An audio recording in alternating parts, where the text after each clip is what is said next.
People who had the guts to ask their crush out. What happened afterwards? Story 1. I fell hard for this girl once because we literally liked the same things. From music to type of food, etc. She was attractive too. She was white and I'm Filipino. The more I started to get to know about her past, I noticed all of her exes were Asian guys.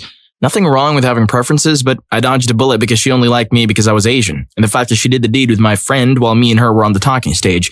I started avoiding her since I couldn't trust her anymore and she was very manipulative and lied a lot. She got pregnant and had a kid with a new guy. The baby daddy is Filipino as well. A few months later, she started sending me pics of her kid saying, "He's just as cute as you. Filipino boys are so cute." Mind you, she was in a relationship with a diff guy. Most of her messages were heavily flirtatious. She only started messaging me after her boyfriend deployed. Story 2. Asked this guy out. He seemed sweet and smart and cute. First time I ever asked someone out. He said yes. The first day was picking up a video after he got off work and watching it at his place. Sounds good. He's really detail obsessive about the timing though, which is weird. Yep, he was on house arrest. Probation after being in the federal pen. Not a violent crime, thank God. But taught me that it would be smart to get to know someone a tad better before agreeing to be alone with them in their home. It had nothing to do with illegal substances. It had to do with organized crime. Not a small lapse in judgment and not for having a little grass on him or something. Also, my point was that I went someplace to be alone with someone who was a practical stranger. I realized that was not a particularly smart move in general. I didn't know this person before I put myself in a vulnerable situation, which is vulnerable whether or not the person has a criminal record. I did not decide to date him solely because he was on house arrest or had a criminal record. Everyone makes mistakes, including myself. The bigger issue is that he didn't take responsibility for what he did. He made excuses, insisted he didn't really hurt anyone, and blamed other people for what happened. This is not a case of making a mistake, owning up to it, and moving on. Also, it turned out he was incredibly racist, which is unrelated but an issue for me. A trick with this that most people do is text a close friend their address and let them know when you're there and leave. World's a scary place.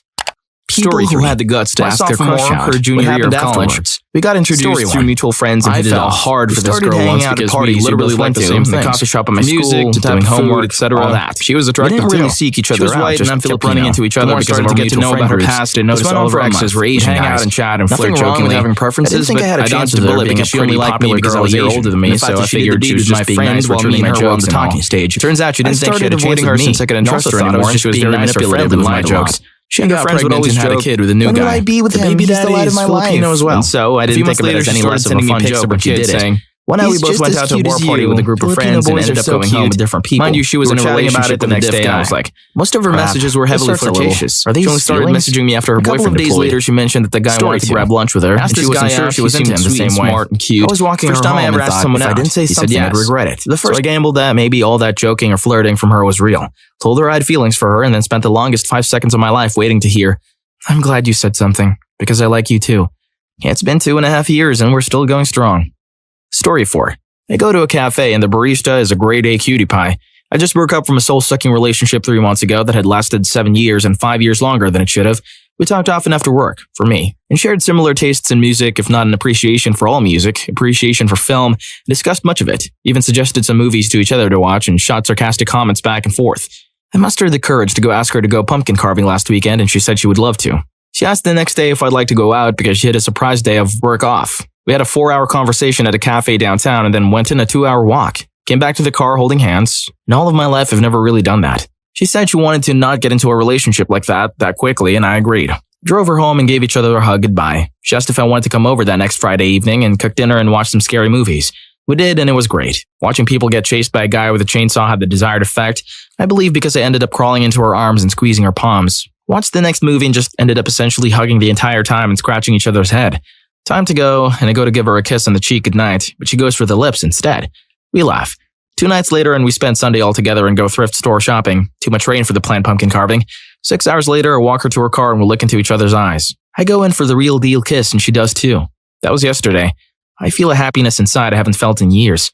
We are extremely blunt and to the point with each other. Much of the dialogue between us in the above story is this way. I like her because she makes me want to take care of myself and be myself. I feel like exercising and studying or reading again for the first time in years all of a sudden. It has only been a little more than a week and I'm hesitant to put labels on this right now. In fact, I don't know why I'm even sharing this.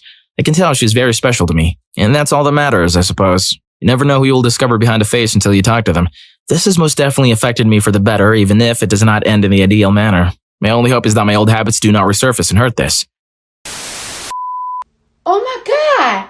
What is that? If you two are asking what that is, it's the sponsor of today's video, Rufus Rugs. We've been hard at work, creating the best quality and premium hand-tufted rugs money can buy. Now there's a chance you own a carpet that looks something like this. Let's just be real, it's time for an upgrade. And luckily for you, me and the boys from Rufus Rugs are at your service. We don't make those average cheap quality looking rugs. Nope, not gonna happen. Each one is handcrafted to perfection. No shortcuts, no robot assembly lines, and no dropshipping BS. Just pure rug grind. Whether you love anime, sports, cars, or anything else you can think of, we can turn it into a rug. So click the first link in the description and have your custom idea come to life. Story 5. He was the head chef where I worked and I was new in town. We always sat in the same booth during our breaks and got to know each other over the course of a month and found out we had a lot in common. One night before I left, I wrote my number down to give it to him and to ask him out. We asked each other, "Do you want to hang out?" at the same time, and then blushed. Our first date was at a rooftop bar celebrating a coworker's birthday. He asked me if he could kiss me, and that's when I knew he was the one. Now, years later, we have a beautiful baby boy that we love more than each other. He still has my phone number in his wallet. You think it's sweet that he has your phone number in his wallet still, but if he's anything like the average Joe, he might just suck at remembering his wife's phone number. Story 6. Not exactly my story as it is his, but when I was in high school, I had this huge crush on this guy in my friend group. Gamers, nerds, outcasts, etc., starting from the 9th grade. He was seriously the funniest person I had ever met, and he was so cool because of it. All my female friends would tell me to just ask him out, but I couldn't because I was so afraid he would say no and make fun of me for the rest of my high school experience. In my junior year, he left to go to a different school, but we still kept in touch because his cousin, who also went to the school, became my best friend, to this day. She had managed to give me his number, and after mustering up the courage to text him, he was actually engaged in conversations with me, even though I was lanky and gross. Then the texting fell off and we grew distant in our senior year. One day my bestie had a family event at her house and my crush was there. We all had such a good time and I realized that my feelings, which had merely been in hibernation, were back and stronger than ever, but he was probably too cool to notice me. Later that day I went home, he messaged me, told me he really liked me and wanted to date. We dated for almost a year before I had to leave for college and mess up my life entirely. The moral of the story is to ask them out, because maybe they'll say yes. P.S. If you're out there, D, I'm really sorry. Story 7. We were hanging out at a typical spot when I told her that I'd had a big crush on her for the past year and I'd really like if she gave me a shot. Just one date. She said, nah, I don't see you like that. And then it was, pretty freaking weird. She tried changing the subject, but I was a million miles away by that point.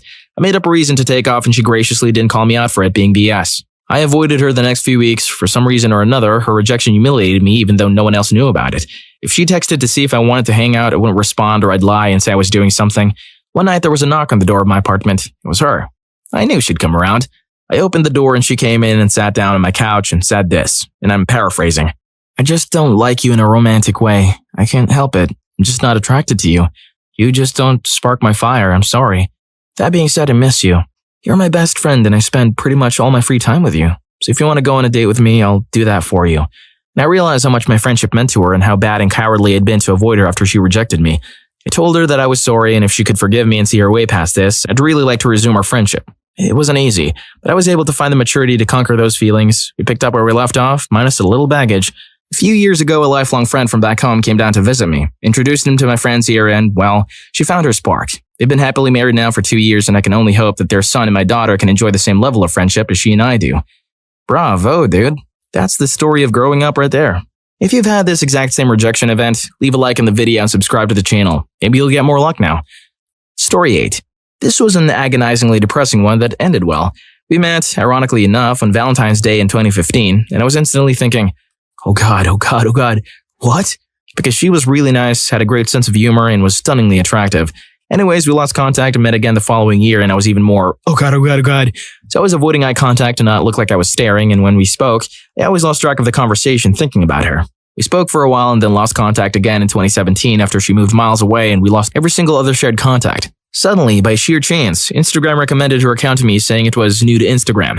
I messaged her and we got to talking. Turns out she thought everyone secretly hated her and I was the only person she thought saw her as a friend or liked her at all. I helped her with any problems she had. I did everything I could. I mean, hell, she's literally perfect. I'm gonna friend zone myself just to stay near her. On top of all that, she's artistic, she loves helping. We came together and she actually finds my bad puns funny. I cannot lose this. One night, I just arrived home from work. I used to DJ at some of the more expensive wedding venues, so this was about 1 a.m. We started talking on Discord. While there, I had planned out a multi-page Google Doc attack strategy for asking her out, as she knew I liked someone I was referring to as A, mainly because anywhere but well is where this goes, but not that it was her. So in February of 2019, almost exactly 4 years after we met, 4 days after Valentine's Day at 4 in the morning, I told her I was going to ask A out. Waited a few minutes and my heart was making my bed shake due to beating and said, quote, "Hi, A." After an awkward explanation because she didn't get what I meant, plus a lot of backtracking on my part, I found out that since 2015 she'd felt the same. She'd been following me the whole time we were together. We're only in the same place for a few hours. So because I was desperately trying to not look stalkerish, she thought I had been avoiding her. And when I never made direct eye contact, she thought I was looking for escape routes from the conversation. So she pretty much thought of me as the one friend who'd she do anything to get with, but who had no interest. Because we're awkward messes, it took us about 18 hours after that to actually decide we were going to call ourselves boyfriend and girlfriend. So now I'm in a relationship with the funniest, kindest, most talented, most modest. Don't you disagree with me on this? I know you're reading this. You are this. The most beautiful girl I've ever met. We do weird things all the time. Like I found out she has already planned wedding vows for her, which happened to coincide with mine, planning out how I'd ask her to marry me.